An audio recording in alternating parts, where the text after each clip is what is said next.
Hey guys, this is the part 2 of the financial modeling series and how the things will work and how to define a financial model on the basis of different KEGA, on the basis of different parameters. So we will define this or we'll discuss this in this session. So let's say we discuss about the revenue drivers or we discuss about the balance sheet drivers. So let me think about the revenue drivers are there. Let's say this is the revenue sheet and let me figure out that where these financial drivers are linked. So this is the IS driver sheet. So we first discuss about the revenues of the company. What are the different segments of the revenue or the different categories of the company? So this is the revenue from operation. So this is from the PN Fit and the PN Essentials, then Good Life Nutrition, Ketogen, and this is the net revenue. So this is how the things will work. Then we have the other incomes, etc. Like say apart from the revenue, these are the other incomes as well. So these other incomes, whether these are interest income or something like that. So this is how the things will work. Then we have the assumptions. Like say these are the revenue from the operations, or these are different products. This is how the things will work for the revenue. Then we have the adjustment for the GST and the other income. Let me discuss about the summary of that. Let's say if you go for the Cokes, let's say this is the Cokes driver for that. If we click on this Cokes one, so we have the formula for the Cokes. So this is opening plus purchases plus change in inventory plus freight inwards. So this is about the Cokes, like Cokes of a particular number. So we have the change in the Cokes. Let's say it's a 818 by A19. So this is change in the Cokes on the basis of revenue. So this is a percentage of the COGS on the basis of revenue. This is how the things will work. Then we come on to the there's a revenue and there's a COGS. So we discuss about that. Then there's a different expenses like before the EBITDA or after the GP. So let's say we have the sales and salaries and wages expenses. This is linked to the employee number. Let's say I click on that, and these are the salaries of a particular employee. So this is the founder and something like that. Then we go into the different parameters. So this is the incentives. Incentives are there. Then we have the incentive as a percentage of revenue, and then we have the sales and marketing expenses for anything. Let's say this is the sales and marketing expenses of a particular person. Let's say I'll go into this, and this is linked with the historical number. So these are the sales and marketing percentage numbers. And if we press the F5, we will go to next is number. Then we will find out the another expense. Let's say indirect cost.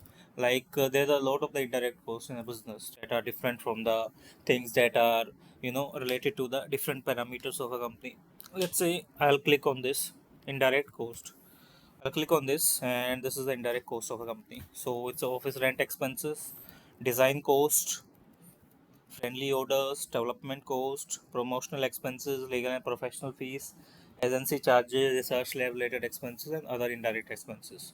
So these are indirect costs of a business and how the things will work for any particular company or something like that. So on the basis of that, we will define the model of a particular company. So this is one thing. Then we have the another different model for you know logistic cost, like how the logistic of the company works. Let's say I click on this. So this is the logistic number of the company. So this is the cost of revenue. Let's say I click on MIS number. So these are the MIS number of a company. This is how the things will work. Then we come into the adjustment number. So this is how the adjustment of the company, particular company, is defined on the basis of that. So these all are the IS drivers. Then we go with the balance sheet drivers, like we already discussed about that, but there are some drivers we have to discuss here. So these are the account payables. Let's say these are the account payable days. So the formula is payable by Cokes into 365 days. So these are the account payable number. Then we have the change in total payables, and these are the total payables are there. Then this is the Cokes. So this is how the things will work. Then we have the tangible assets list. So furniture, equipment, printer, mobile phone, computer, laptop, etc. So these are the tangible equipment.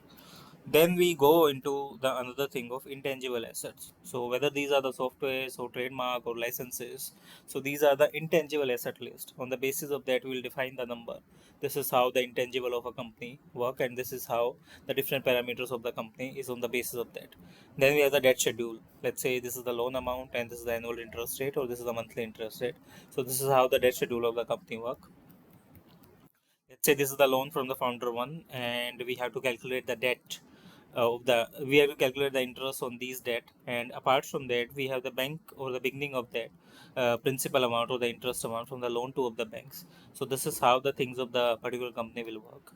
Then we have the another long term liabilities or non current liabilities are there that are on the different parameters. Then we have the salary payables or the different IS drivers are there. Let's say I'll click on this IS driver.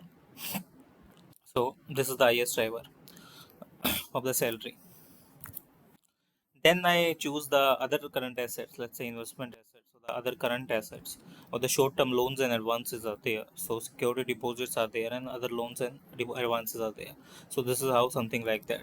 Then we go into the scenario selections or the scenario analysis of the company, or then we come into the ratios of the company, like who are the key ratios of the company. On the basis of that, we can define the parameters of a particular company. Let's say these are the gross profit margin ratio, then we have the EBITDA ratio, then EBIT, PAT, return on assets and return on equity.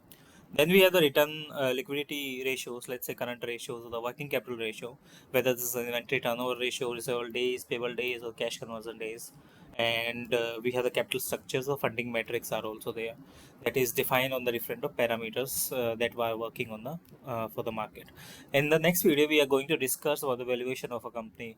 Let's say how to do evaluation of the company, whether this is a DCF valuation or the relative valuation. So let's discuss on the next video. Stay tuned for the more lectures, and we'll cover the full investment banking detail videos on this channel. So subscribe the channel for the more content, like the videos, and let's meet in the next video with a new topic.